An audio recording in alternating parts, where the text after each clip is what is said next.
Hello, what's up mga toys? So welcome back for another unboxing video natin.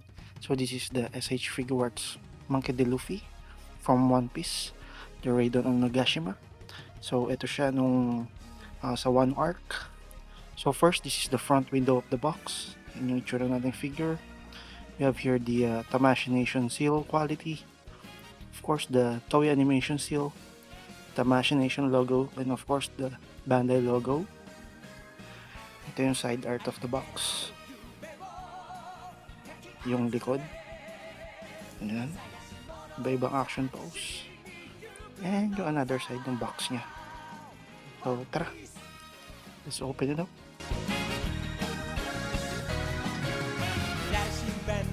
Dito sa gilid niya, merong mga instructions ng mga alternate hands kung paano siya ilagay. Yung mga ibang SHF figures pa lang, meron silang parang short manual na papel. Ito kasi wala. And of course, we have the QR code here for the Tamashii Nation website. Even dito sa baba. Ayan. And of course, we have three alternate face plates here. First is yung smiling face. Second is the teeth greeting face. Then third one is the goofy face. And of course, yung pang-apat is yung neutral face na nandun sa figure. We also have two alternate set of hands here. One with the relaxed hands and the other one is with the oops, that one for, I guess this one is for fighting pose hand. And lastly, alternate pieces of hair if you want to remove his straw hat. This is our Monkey D. Luffy figure. Let's check the articulation. For the head, you can do side by side. You can look up this much, look down this much, including the neck. Side by side tilt. The shoulder T-joint pose. Strong bicep swivel. Double jointed elbows.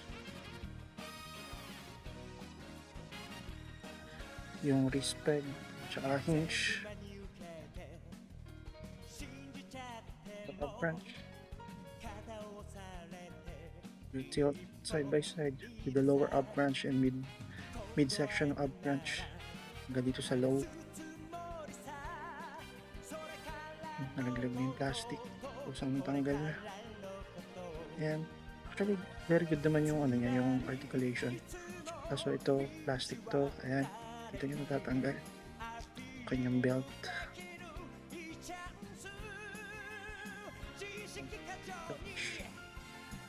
Ito soft goods, soft goods, sorry. This is soft part, rubber part. Hindi ko lang alam, no? Pero possible mag-loose to in the future.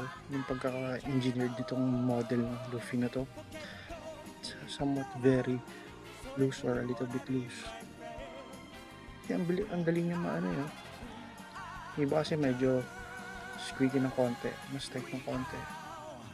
Ito ka talaga lang pwedeng mag-loose na to eh. Although yan, sa bandang head, medyo ano. Tara, let's proceed with the thigh part. Wala siyang drag down. Yun lang. Double jointed knees. Ang problema, hindi natin siya ma-maximize. Ganyan lang siya. Hindi natin siya may angat. Baka siya single jointed knees, imbis na double jointed. Para saan pa tong peg na to, kung makikita nyo, diba? May pin or peg something, I don't know. Hindi rin siya nagagalaw, pero alam ko yung lumang Luffy, even nga yung Gear 5 parang may articulation tong shorts, parang ito wala. Tapos dito sa kanya foot swivel, okay naman, no? Anchor rocker, and of course yung kanya toe joints with slippers. Overall, magagawa natin yung common Luffy pose, pero I think yun yung isang pangit dito sa double jointed knees. Hindi siya na maximize. No butterfly joints. Sobrang soft.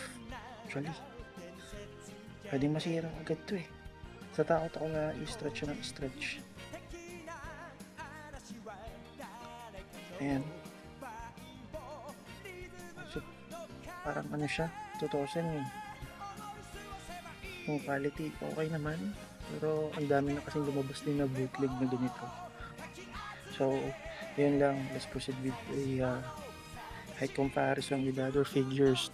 So here's a side-by-side height comparison with Storm Marina's Ken Master Street Fighter Alpha 3 and the newest Marvel Legends Ghost Rider Johnny Blaze. At kung gusto natin na mas matangkad pa, alisin natin to. Palit natin ang ating Storm Arena Sagat. Ayan. Imagine guys, lahat to is 112 scale. Pero tingnan nyo, elite talaga pag SHF. Another side by side with our Mayfex, Deadpool, Gaguri Hero version, and of course another SHF from Dragon Ball Daima. It's Adult Vegeta. Mas maliit si Vegeta compare kay Luffy. And of course, our newest YOLO Park AMK Pro Series Voltus 5 Legacy and Dasen model Summer X.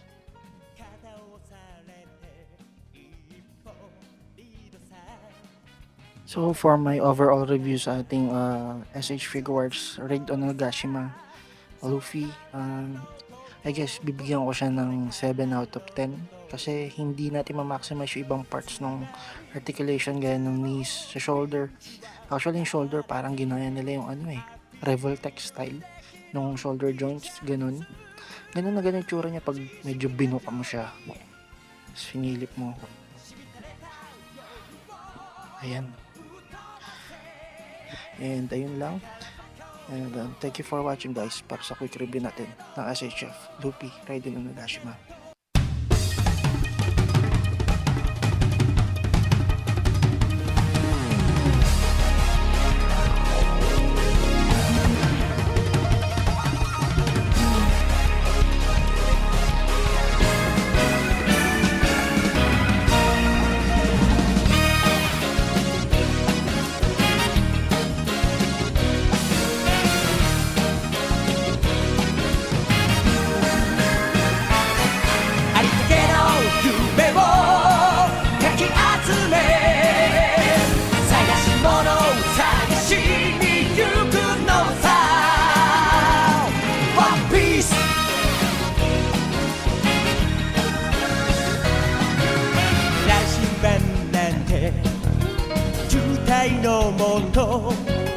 熱に浮かされ怪獣を取るのさ誇りかぶってた宝の地図